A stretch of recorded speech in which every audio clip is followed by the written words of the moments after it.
A nurse, utterly spent after a grueling shift, was quietly trekking home when the sudden flash of a baton froze him in place. The instant the officer recognized his blunder, it was irrevocably too late.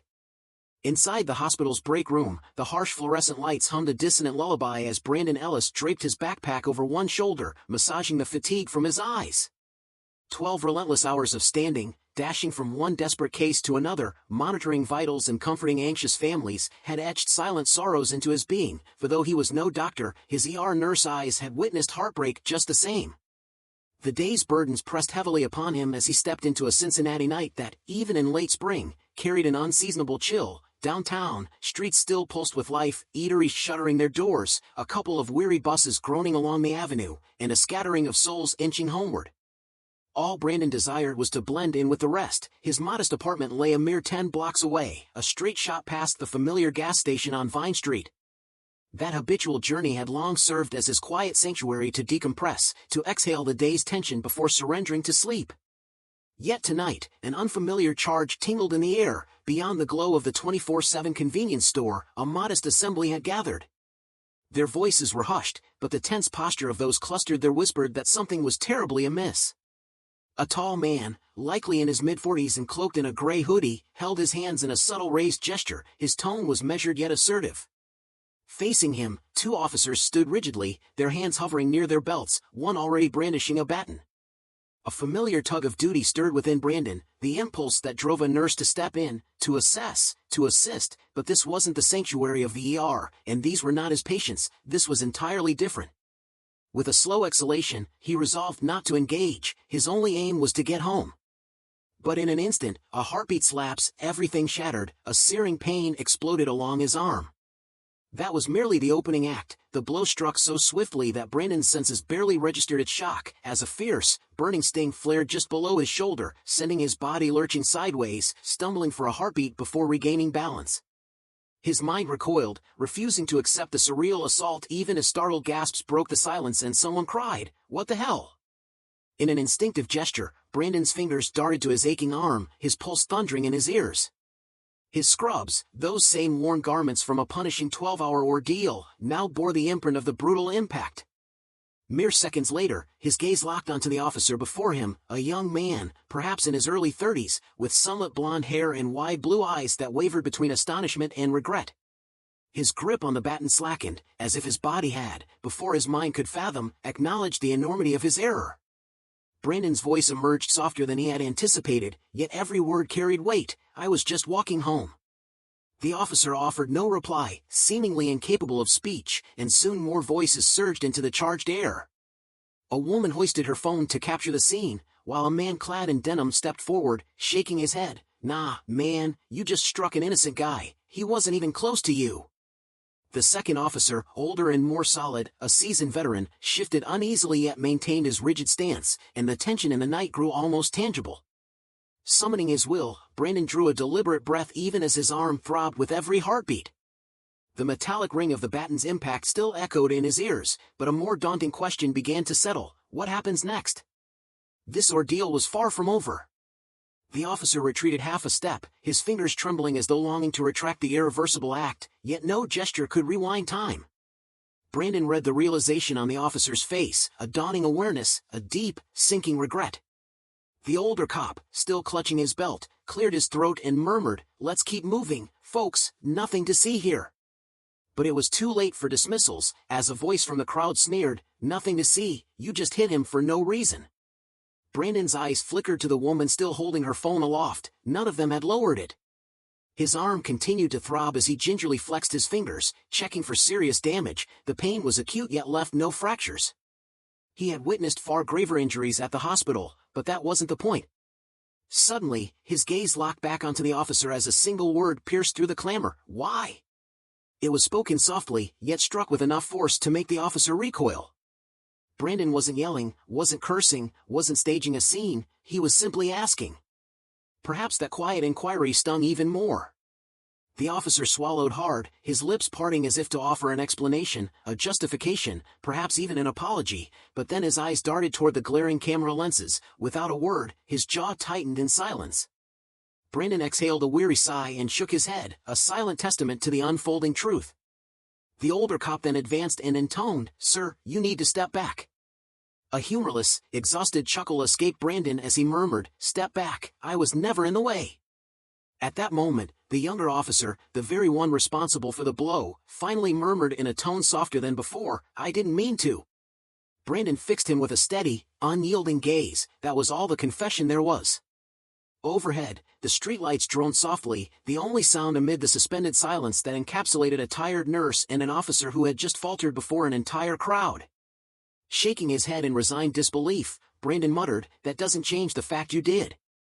The younger officer's breath grew uneven as he looked at Brandon with a hint of remorse, as if yearning to offer a genuine apology, but the second officer interjected curtly, "Sir, I suggest you move along." Brandon could have retreated, yet he chose another path, stepping forward. If silence was demanded, they had picked the wrong person. Now the crowd wasn't merely spectating, they were waiting, as the space between them seemed to close in, teetering on the brink of eruption. Phones remained raised, and no one moved to leave.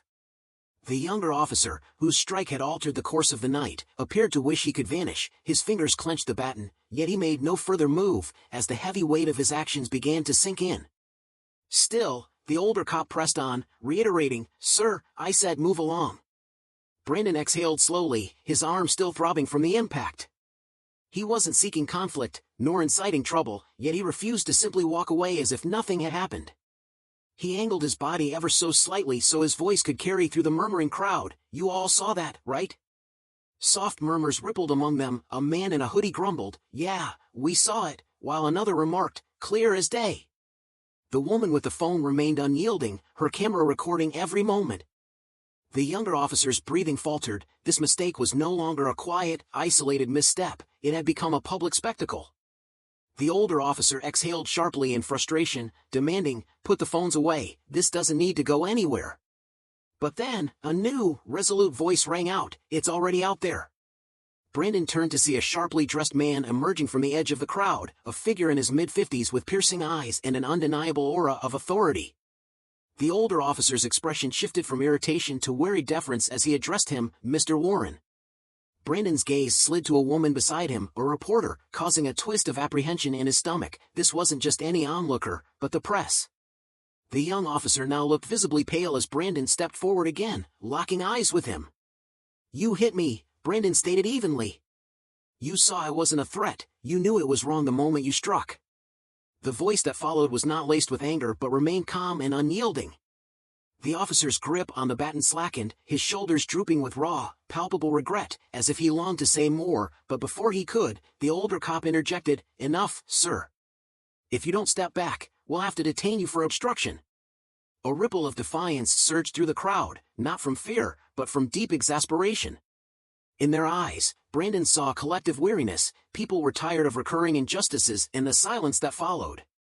In that charged moment, it became clear they weren't there merely to spectate, they were waiting to see what would unfold next. Yet Brandon was far from finished. He exhaled, attempting to shake the lingering pain from his arm, though it still throbbed, it had become secondary. The crowd remained, cameras still raised, and for the first time since the baton struck, the young officer met Brandon's eyes, not as an enforcer of rules, but as a man who had committed a grave error before countless witnesses. Taking another measured step forward, Brandon's tone remained steady as he asked, "Why'd you hit me?" The officer's Adam's apple bobbed uncertainly, his hesitation obvious. The older cop murmured, "You need not answer that," but the younger officer pressed on, his lips parted and, when he finally spoke, his voice was soft and nearly contrite, "I thought you were reaching for something." Brandon blinked, hardly believing it was all there was to say. Drawing a deep, tired breath, he explained, "I was just scratching my arm." In that fragile moment, the officer's eyes flashed with recognition, embarrassment, and guilt. Brandon nodded slowly, letting the silence stretch as the crowd absorbed every word. The older officer shifted uncomfortably, insisting, "This is done. Move along." Yet Brandon remained rooted, his voice low but laden with unspoken weight as he countered, "What if I had been someone else?" The implication hung heavily between them, and though no one else spoke, the woman with the phone kept recording while the reporter feverishly jotted down every detail. Allowing the charged silence to linger, Brandon gave the officer space to face his own conscience. Finally, in an unexpected turn, the young officer lowered his gaze, not out of evasion but with unmistakable shame, and admitted, "I messed up." A murmur rippled through the crowd, and even the older cop appeared visibly taken aback. Brandon exhaled a brief, weary sigh, neither relief nor anger, just exhaustion. "Yeah, you did," he conceded. The officer swallowed, his grip on the baton having completely slackened, and for the first time, Brandon saw that this man trembled, not from the flashing cameras or looming superiors, but from the gravity of his own actions. Yet, was that remorse enough? An apology, after all, could never undo what had transpired, and the real consequences were only beginning.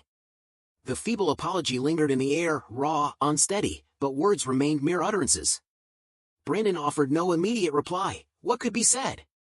He scanned the crowd, phone still aloft, journalists feverishly taking notes. It was clear this moment would not fade away. Impatient now, the older officer grabbed the younger cop's arm, muttering something under his breath. The younger officer shook him off, his face drained of color. "You should file a report," someone called out. Brandon exhaled slowly. "Yeah, I will." And just like that, the atmosphere shifted.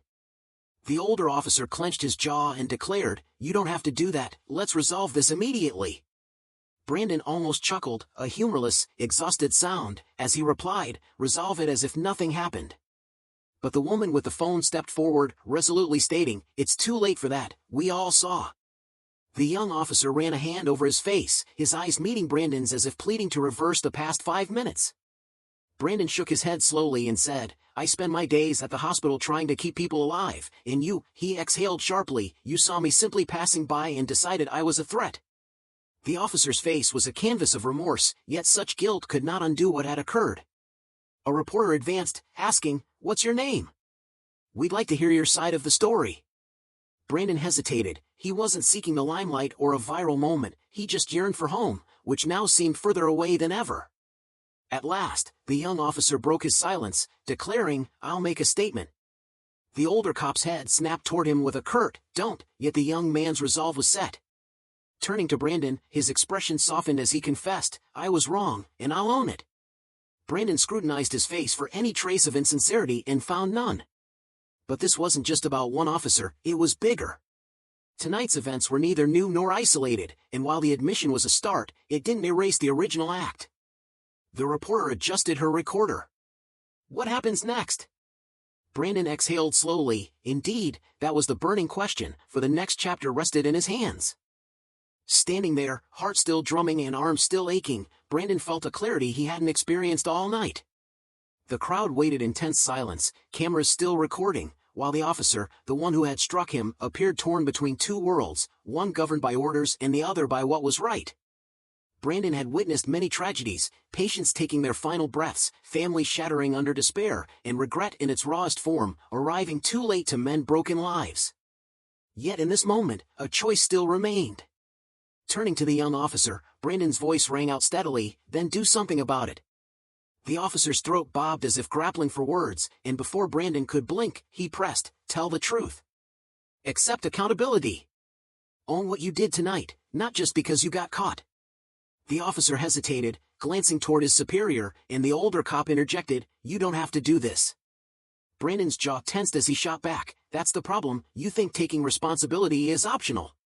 A long silence followed before the officer finally made his decision. He turned back to Brandon and declared, "I'll report myself." The older cop's expression darkened, yet he said nothing further. Brandon studied his face, uncertain if he truly meant it. Not yet, perhaps, but then added, "Then I suppose we'll see if that means anything."